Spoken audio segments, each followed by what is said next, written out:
Kita kembali lagi di segmen Fakta Horor. Di Fakta Horor kali ini kita akan membahas tentang Dracula. Mungkin kita udah sering dengar ya namanya Dracula. Dracula itu kalau di film atau di cerita-cerita itu digambarkan dia itu suka meminum darah manusia dengan cara lewat digigit lehernya gitu. Originnya si Vlad ini pernah menjadi tahanan dinasti Utsmania. Lalu si Vlad itu dibebaskan setelah menjadi tahanan karena tergabung dalam kelompok rahasia dan juga akan kekejamannya dia itu dalam membunuh korbannya.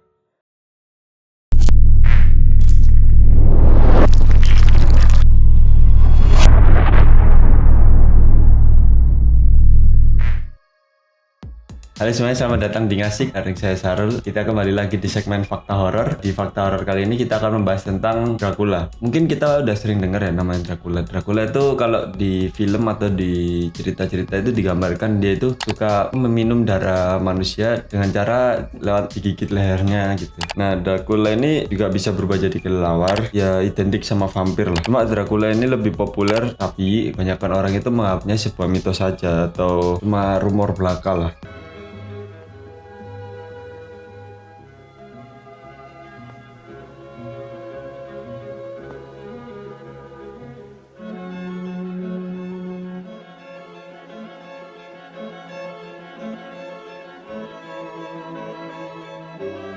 Sebenarnya Dracula itu ada pada tahun 1428 sampai 1431. Ada seseorang bangsawan bernama Vlad Tepes. Dulu merupakan seorang bangsawan yang mendapat julukan Dracula karena kekejamannya dalam membunuh korbannya saat perang, karena pada zaman itu masih zaman-zaman perang.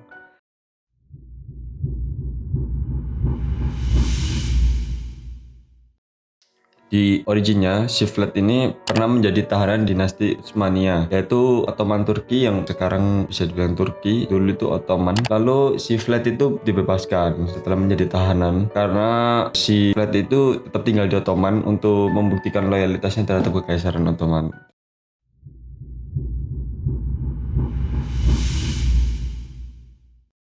Terus yang kedua itu asal muasal nama Dracula. Ya yang tadi udah saya bilang, si Dracula ini diambil karena Vlad ini tergabung dalam kelompok rahasia dan juga akan kekejamannya dia itu dalam membunuh korbannya.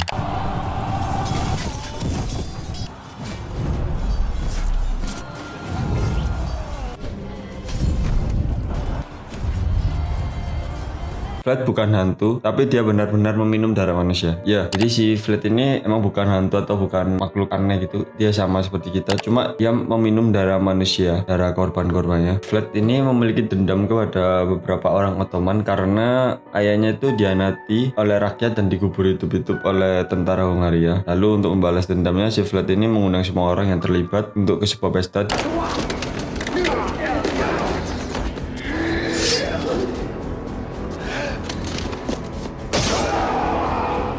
Tengah jamuan makan, Vlad meminta tentaranya untuk menusuk para tamu, lalu melanjutkan dengan memakan korban-korbannya tadi. Nah, korban si Vlad Dracula ini bisa dibilang udah mencapai 100.000 orang di tahun 1456. Vlad ini menjadi raja di sebuah kerajaan yang bernama Wallachia atau Rumania sekarang. Meski dikenal meningkatkan ekonomi rakyatnya melalui pertanian dan mempertahankan tanah air, namun dia juga raja yang kejam pada musuh-musuhnya. Selain membunuh para pengkhianat, si Vlad ini juga membakar desa-desa milik rakyat agar tentara Turki yang menyerang tidak bisa mendapatkan apa-apa. Dia meracuni sumurnya dan mengakibatkan banyak rakyatnya mati keracunan hingga membakar rakyatnya yang sakit dan miskin. Anehnya, setelah membunuh banyak orang, si Vlad ini tetap dianggap dianggap pahlawan karena dia berhasil mempertahankan negara dari serangan tentara Turki pada saat itu. Tapi anggapannya yang berlaku di Rumania, sedangkan di negara Eropa lain tetap menganggap dia itu adalah pemimpin yang kejam. Nah, yang unik ini, yang terakhir, fakta terakhir, si mayatnya Vlad ini tidak pernah ditemukan. Si Vlad ini meninggal pada tahun 1476 dalam sebuah pertemuan melawan tentara Ottoman, tapi tidak pernah ada yang tahu kalau si Vlad ini dimakamkan di mana atau matinya bagaimana, tidak ada yang tahu.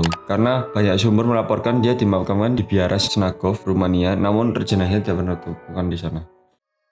Namun terlepas itu adalah fakta atau mitos, sebaiknya kita perlu telah lebih lanjut lah. Mungkin ini bisa diterima oleh akal sehat mungkin, karena ini termasuk dalam salah satu sejarah dan disebutkan dalam sejarah. Tapi untuk kalian untuk percaya atau tidaknya itu terserah kalian, karena kalau dari saya sendiri mungkin ada ya, karena itu termasuk dalam historis dan disebutkan juga dalam beberapa buku atau jurnal. Sekian untuk fakta kali ini. Mungkin kita akan ketemu di fakta-fakta lainnya. Untuk mau request fakta-fakta apa yang ingin bahas bisa tulis di komen atau di DM Instagram kami. Nah itu, terima kasih, bye bye.